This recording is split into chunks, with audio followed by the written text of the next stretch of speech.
Hello everyone, good morning.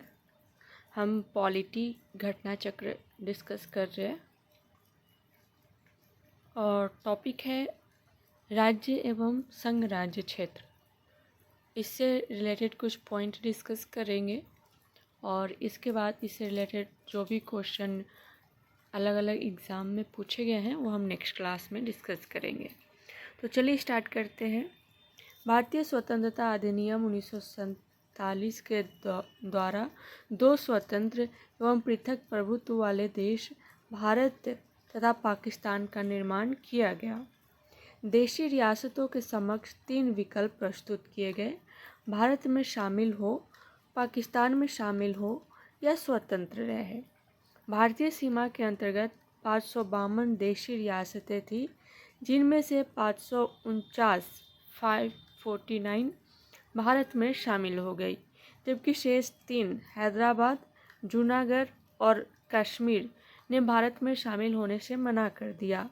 कालांतर में हैदराबाद को पुलिस कार्रवाई द्वारा, जूनागढ़ को जनमत संग्रह के द्वारा तथा कश्मीर को विलय पत्र के द्वारा भारतीय संघ में शामिल किया गया।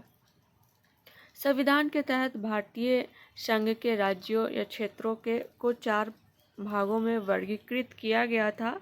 भाग क में वे राज्य थे जहां ब्रिटिश भारत में गवर्नर का शासन था। भाग ख में राज्य विधानमंडल के साथ शाही शासन था। भाग ग में ब्रिटिश भारत के कुछ मुख्य आयुक्त का शासन था। भाग घ में अकेले अंडमान निकोबार द्वीप को रखा गया था। संविधान के अनुच्छेद 1 के अनुसार भारत अर्थात इंडिया राज्यों का संघ होगा। अनुच्छेद 2 के अनुसार भारतीय संघ में नए राज्यों के प्रवेश या स्थापना की संसद की शक्ति।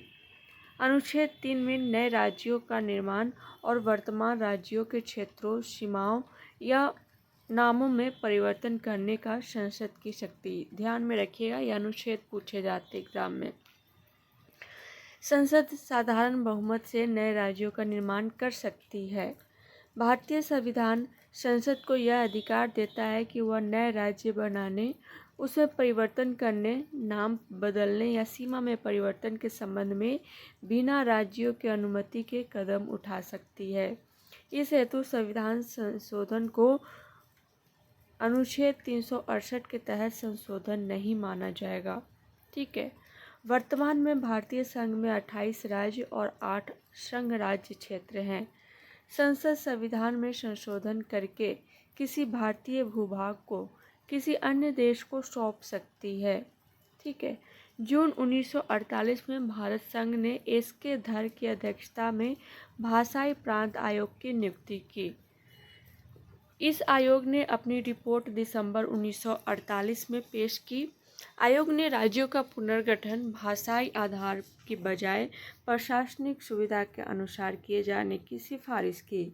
दिसंबर 1948 में कांग्रेस द्वारा एस.के. धर कमीशन की अनुशंसाओं का अध्ययन करने हेतु जे.वी.पी. समिति का गठन किया गया।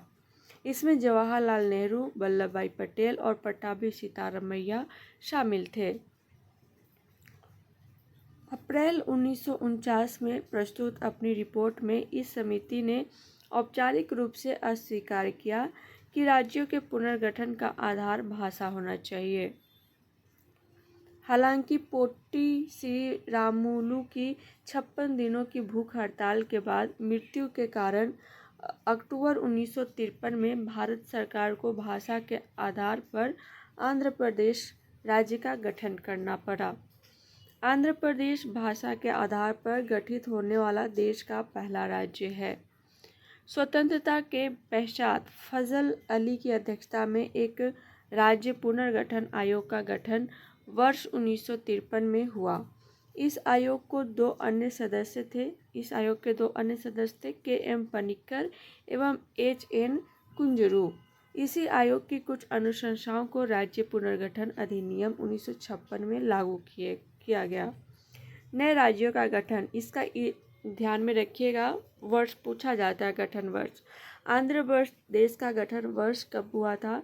1 अक्टूबर 1953। गुजरात 1 मई 1960। नागालैंड 1 दिसंबर 1963, ठीक है।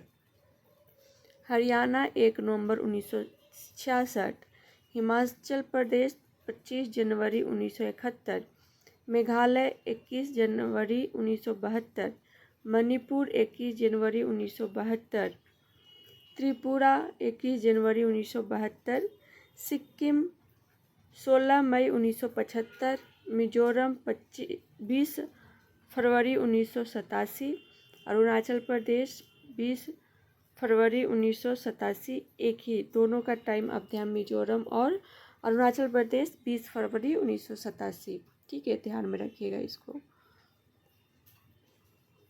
गोवा का गठन वर्ष है, गोवा का 30 मई 1987, ये भी 87 में ही है, 1987 में, लेकिन डेट 30 में ही है, ठीक है। छत्तीसगढ़ 1 नवंबर 2000, उत्तराखंड 9 नवंबर 2000, झारखंड 15 नवंबर 2000, तेलंगाना 2 जून 2014। तो आज के लिए इतना ही, मिलते हैं नेक्स्ट क्लास में, इससे रिलेटेड क्वेश्चन डिस्कस करेंगे। तब तक के लिए thank you so much and all the best.